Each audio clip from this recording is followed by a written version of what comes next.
Hey everyone, welcome to another installment of my Terraform Basics series, a series intended to examine the fundamental components of Terraform.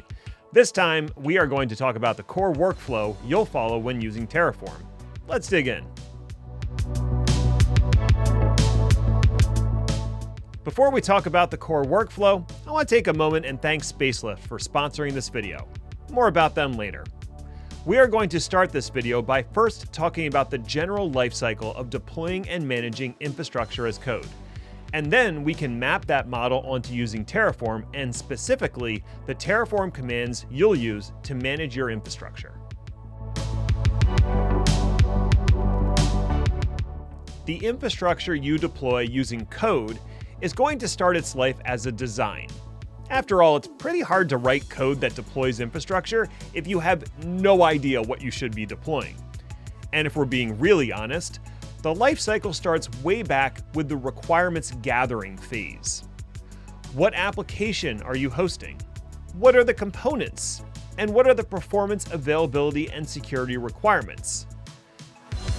But we're not going to go that far back in the lifecycle. That is honestly a whole other video or series of videos.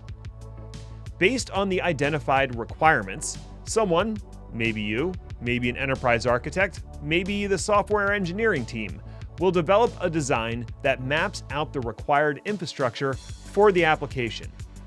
This design will include the components, their configuration, and how they are connected together. The design will be the basis for the infrastructure as code that you will write. Assuming you have the design in hand, now you can start the actual process of writing infrastructure as code. Now this is going to be an iterative process where you write some code, you test it, and then you make changes based on the results of your testing.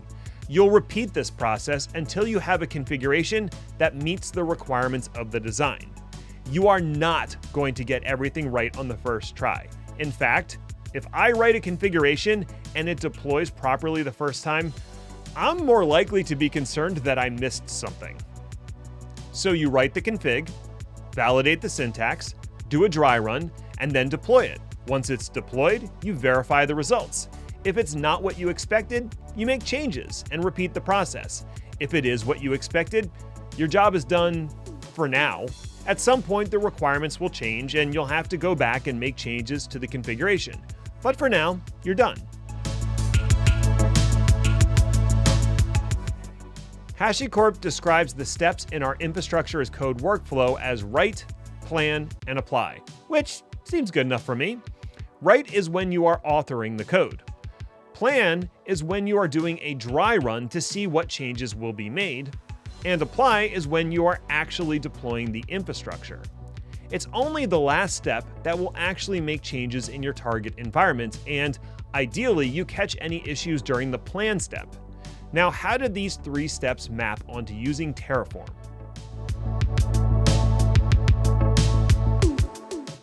There's not really a command you can run for the write step. That's just you writing Terraform configurations in HashiCorp configuration language, aka HCL. You'll be looking at the documentation for the provider you're using and the resources and data sources you are configuring, and you'll be writing the code to define the infrastructure you want to deploy. Having a good code editor with solid linting is a big bonus here. VS Code is my editor of choice, but you do you. Once you are happy with the first draft of your code, you will move on to our first of three core commands, Terraform init. This command is used to prepare a configuration for the plan phase. It will download any provider plugins and modules, and it will prepare the state backend. Don't worry about what all of those are right now. The point is that you can't move on to the plan step without first running Terraform init.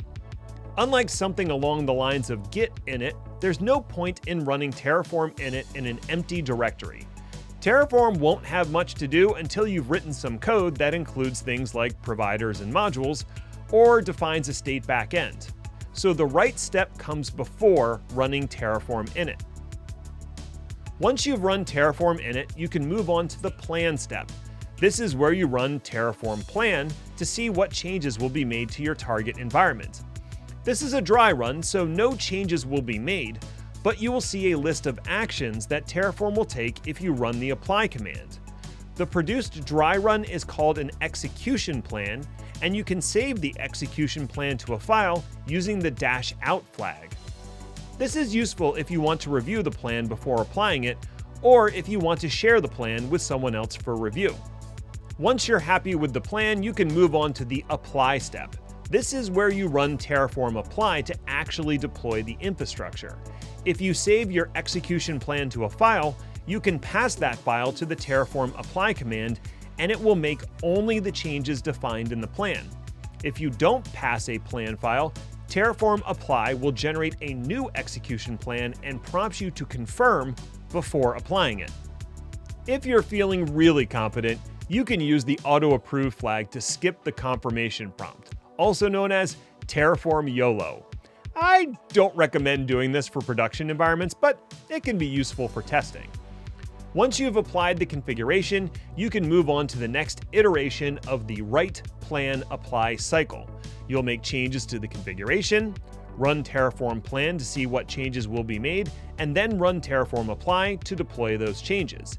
If you happen to add any new providers or modules, you'll need to run Terraform init again to prepare the configuration for the plan step. This Terraform Basics video is brought to you with help from Spacelift. Spacelift is an infrastructure as code platform that helps you automate your Terraform workflows. It's a hosted solution that provides a web UI for managing your Terraform configurations, and it integrates with your version control system to automatically run Terraform plan and Terraform apply when you push changes to your repository. Even more than that, Spacelift includes a policy engine that allows you to define policies that will be enforced when running Terraform plan and Terraform apply. This allows you to enforce best practices and security policies across your entire organization, and it can even prevent you from deploying infrastructure that violates those policies. Spacelift also takes care of hosting your state data, includes a private registry for your modules, and supports dynamic credentials for the major cloud service providers.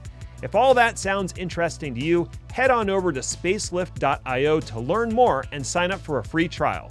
I've included a link down in the description below. And thanks again to Spacelift for sponsoring this video. Now, on to some common questions I get about the core Terraform workflow. Now that we've covered the core workflow, let's take a look at some common questions I get about using Terraform. Do I need to run Terraform init every time I run Terraform plan or apply? No. You only need to run Terraform init when you add new providers or modules to your configuration. Do I need to run Terraform plan before Terraform apply? Technically, no, but you probably should.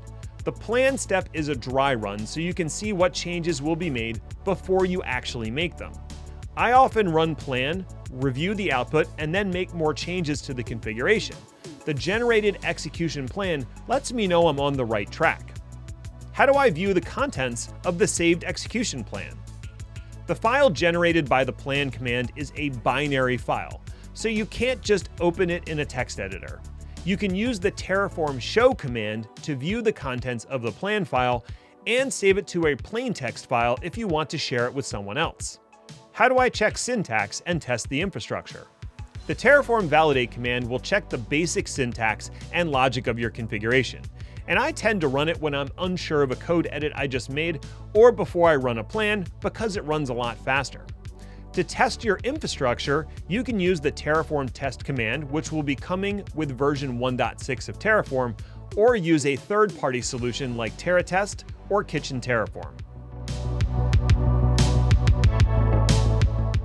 The core Terraform workflow revolves around three basic commands. Init prepares the configuration for the plan step, plan generates an execution plan, and apply deploys the actual infrastructure. You'll repeat this cycle as you make changes to the configuration.